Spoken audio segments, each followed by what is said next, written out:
Hey guys, Stan here from Bar Z. I got an email from our friend Ray Cornelia, north of us, and he's converting a bandsaw from 110 volt, which came in factory that way, and he wants to run it on 220 or 240 volt single phase household current, which is probably doable. A few things you have to make sure of first. You have to make sure the motor is dual voltage, that the motor can be wired for high volts. If that's a go, then you need to bring 110 volt in to still run the controls on the starter. And what I'm going to do is I'm going to go through all this in real life, then I'm going to draw it how it gets represented on paper. So we're going to start with L1, L2, and L3, and T1, T2, and T3 here. These are straight through lines. And there's a starter set or a contact set across there, and then these correspond down here through the overload block to T1, T2, and T3 for your outgoing. So what we're going to do, we're going to start with our three incoming lines, which are L1, L2, and L3, like that. So we got these three incomings, and then our contacts get represented this way.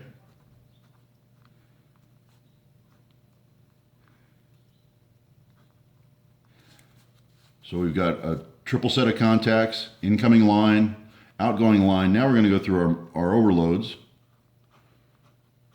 And these are the OLs. And that's this block down here. And that comes out at the bottom to the T1, T2, and T3. T1, T2, and T3. So those are your outgoing. So we've got motor starting capability, and we've got overload protection or running protection for the motor. And that's adjustable here with this little dial. There's a safety clip on that one. There it is. That little dial right there is where you set your running amps to protect the motor when it's running. All right. And obviously you got a reset here and a test button to test it. All right. So we've got, right now he's set up, they brought in 110 volt. Looks like they brought 110 volt in, the hot leg into L2. And out of his T2 terminal down here, we're going to draw terminals right below these. Out of his T2 terminal, he goes off to his motor. The neutral they brought in, and they're just using L1 as a connection. They brought a neutral in here, and they ran off and went straight to the motor. So they're only using the center pole as a switching leg. They're not switching the neutral. All they're doing is turning off this hot leg here. And the L3 contact isn't even being used. This leg isn't even being used. What's problematic about that, when using a 3-pole contact setup, your contacts are going to wear unevenly. This center contact is going to wear rapidly because we're passing current across it, and there's arcing and sparking going in there, and these two contacts are going to stay in perfect condition. So over time, the center contact is going to fail because these are going to close up, and this one's going to degrade and get a bigger gap until that gap's so wide that it can't make the contact anymore when these are completely closed up. So this center contact is what's going to fail first. And it may not manifest itself for, a year or so. So this is what he currently has. And let's go over the rest of these components. The 13 and 14 terminal is an auxiliary contact, 13 and 14. And these are going to, this is control duty only, and this is going to be expressed as probably just like a normally open contact like that. So when these close, this closes with it. And this is going to go out to like a start-stop push button or something to control the motor. Your A1 and A2 is your operating coil. Now when you apply power, which in Ray's current case, he applies neutral to A1 and hot to A2, the starter pulls in. So the starter is going to pull in and close these contacts. So you've got the pilot circuit and the power circuit. Right now, his coil is 110 volt. And he wants to run on 220. So a few things have to happen. We have to make sure that we can keep the 110 to run his starter, and we have to switch this motor from 110 volt. We have to switch this motor over to the high volt, or the 240 volt. So this motor has to be rewired in the connection box going into the motor, wired for the 240 volt. That has to happen. There's no way around it. You can get around this, and let's redraw this whole thing. I'm not really crazy about the way they're running their starter here. All right, so we're going to come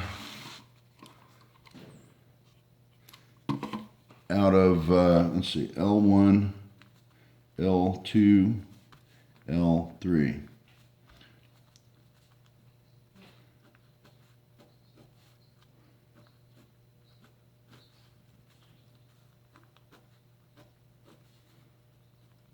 Overload, overload, overload. And that's T1, T2, and T3. Now you're going to bring, you've got your 240 volt coming in.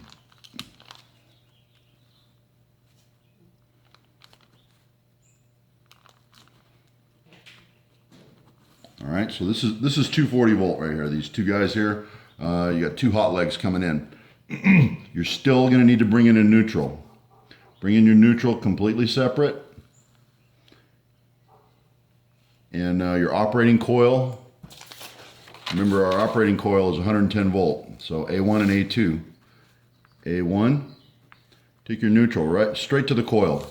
Don't go through the starter. Don't do anything. Take the neutral straight over to A1. And then here's your A2 terminal, and we're going to get to that in a second. Now we've powered up L1 with a hot leg and L2 with a hot leg. L3 we haven't done anything with it. So again, we're going to wear out contacts unevenly. These two are going to wear, this one's not, and this contactor is going to start closing up at an angle as these two contacts wear, and you're going to end up burning one of these up because this one's going to stay in perfect shape because it's completely unused. I'm going to show you how to balance that. Okay, so L1 we bring through, run it down. Let's do our motor right here. And now our motor is wired for 220 volts, and we're taking this straight into the motor. Our next line is going to come over to L2, but out of T2 we're going to snake it right back around, and we're going to run it up to L3. All right, so you just go out your out and take it right back to your in. And then out of T3, now we're going to run down to the motor. So what's going to happen is that this one starts arcing and gets a little bit of gap. Now this one's going to start arcing and getting a little bit of gap. So these two contacts are going to still wear evenly all the way across the board. All three contacts are going to start wearing properly. Not to mention, when you have an overload block with three elements in it that are sensing the line current, this one, or whichever ones aren't being used, aren't sensing the line current. So you're sensing across all three the way the overload block was intended.